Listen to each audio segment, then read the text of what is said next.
Welcome back, students. In your history, we have completed 3 chapters already, which are there in your annual term. We are left with half of one chapter, that is the first word of independence. So today in this session, we won't start a new chapter. We will have a quick recapitulation of all the chapters that we have studied and all the portions, so that you can just find the chronology and you can remember all the things which we have already studied. Next next part of the chapter will be dealing with in our next session, and we will, after we complete all the chapters which are there, we'll start with the next chapter. We will know about the next chapter, which is their new annual term. So the about the chapter which is there, the first chapter which is there in unit test 4 is expansion of British power. So expansion of British power, we have known how British power had expanded over most of the territories in India, in the Indian subcontinent, and how the various Anglo-Maratha wars took place and how the Carnatic wars took place. We haven't elaborated on those topics. I have asked you to read it for your own knowledge. We have elaborated on the 3 topics of this particular chapter, that is subsidiary alliance, doctrine of lapse, and annexation of Awadh. So about subsidiary alliance, it was a protectionist policy of the British, where the Britishers would sign the subsidiary alliance with the few rulers who have to agree to the terms and conditions of the Britishers in return for protection by the British military or the British army. So the Indian rulers had to pay for the maintenance of the army in their territory. They would they would also pay for the maintenance of one British resident in their territory, and the rulers had to take permission of the British in order before signing any treaty alliance with any other powers or any other state, or declaring war against any state. Then the ruler could not maintain relations with any other foreign power other than British, and the British also reserved the power to replace a ruler or to depose a ruler, and if they were dissatisfied with the administration process, and Indians had to accept the supremacy of British. So these were the terms and conditions of subsidiary alliance, and it was signed in the beginning with the Nizam of Hyderabad, Nawab of Awadh, and Peshwa Bajirao too. So by this particular alliance, policy of alliance, a few of the portions of India came under British control, and they expanded their empire. And we also came to know about the Charter Act of 1813 under Lord Hastings, which renewed the trading rights of the East India Company in India, and also the British missionaries and the merchants had got the right, or had received the right, to stay and continue their trading operations in India. And then next, about doctrine of lapse. The doctrine of lapse was the another policy of British, by which the this was started by Lord Dalhousie, the Governor General, at that point of time. So this policy was focusing on the fact that the British could annex, or any kingdom which did not have any blood here, or any king who did not have his biological son or his blood successor to the throne. That particular state will come under British control, and then that particular state without any heir will be controlled by British. And the doctrine prevented the Indian rulers from adopting any heirs or adopting any successors. Now various states of Jhansi, then Gwalior, then Sambalpur, Satara, Nagpur, all of these states came under British control by the doctrine of lapse. And Arcot and Tanjore was annexed by British. So this policy also had various other changes to it, like the British did not pay pension to certain rulers who were promised pension by the British. So British, after the death of Nawab of Carnatic, the relative was not paid the amount of pension that was promised to them, and then imperial title of Mughal emperor was discontinued after Bahadur Shah too, and the various states of portion of Sikkim and Awadh was annexed by Dalhousie on the pretext of misgovernment and maladministration. So these were the policies of Britain by which few states came under British control. And then annexation of Awadh. Awadh was like annexed by the Britishers on the pretext of misgovernment and maladministration. And then Lord Wellesley, the subsidiary alliance was signed by Lord Wellesley, which protected Awadh from external invasions and rebellions within the state. But on the pretext of misgovernment and maladministration, the state was annexed by the British. So this was about the various policies of the British, which through which it expanded their empire. Then we have also discussed about the impact of British rule. Now, the impact of British rule, the various among the various other impacts like the centralized system, decentralized system, and all of that, we have discussed about the permanent settlement of 1793. So the permanent settlement was basically one of the policies of collection of revenues by the Britishers. Now, the new class of zamindars who lived a luxurious life and who used to imply heavy taxes on the poor peasants and farmers, and they used to live at the pleasure of the British government, who had they acted as intermediary between the government and the people. And there was a new class which grew at this point of time, the zamindars. This particular system of permanent settlement failed because the zamindars actually grew very rich and luxurious, and at the cost of the farmers. So farmers did not so it failed to collect the revenue and from the poor farmers, and there was no development in the agriculture by this particular system. Then we talked about the Rotwari system or the Monroe system. So this was considered to be better as compared to the permanent settlement, because this particular system recognized the owner of the land or the farmers as the owner of the land. So this farmers who owned the land or the riots had direct connection with the company who used to collect the revenue from the riots or the owners of the land.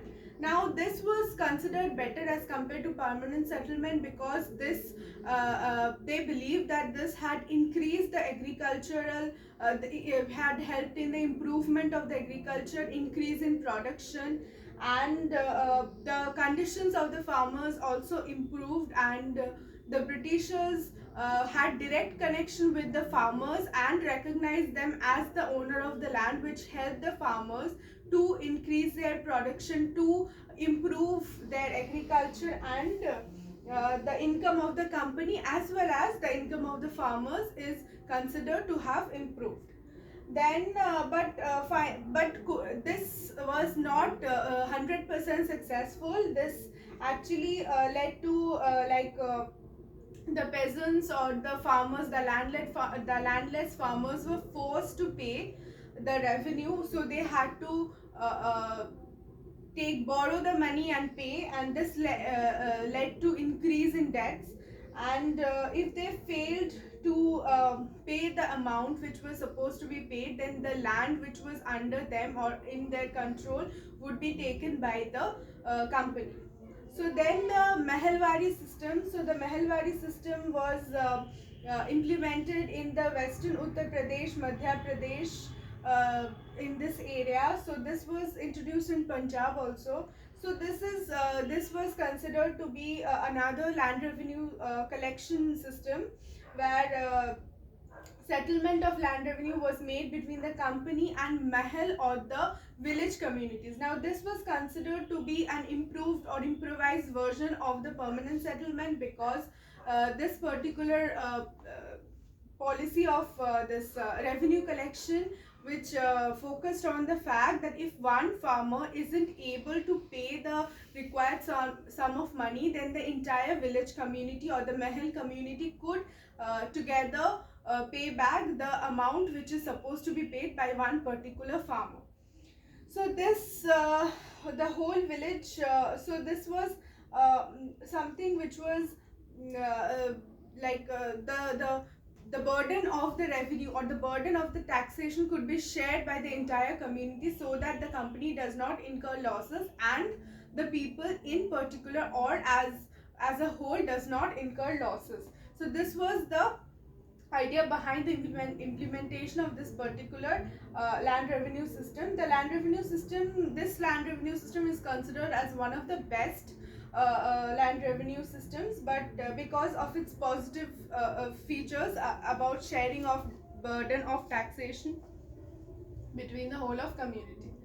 So we have talked about this. Then we have talked about the British policies and the rural economy, how the farmers were affected, how there was a drain of wealth which took place from here, from India, to enrich the British economy, how the farmers could not compete with the, or how the farmers were forced to grow cash crops in the place of food crops in order to increase the profit and enrich the British economy, and how the artisan weavers could not compete with the machine made goods which almost took over the whole of international market, and they were also not allowed to sell the products to other powers, and they were not like the British would buy the raw materials and the finished products at cheaper prices, whereas sell them in the international markets at higher prices in order to incur more profits at the cost of the weavers and the artisans.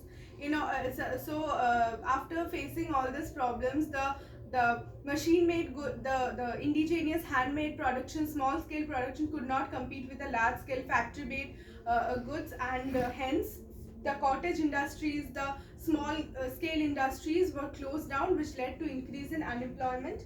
So then educational policy of British, how they had the thoughts in their mind to reduce the expenditure on bringing the Britishers in here and assist, like making them to assist the company to like assist the company in administration process, and to educate more of Indians and employ them in clerical jobs mostly to help in the administration process.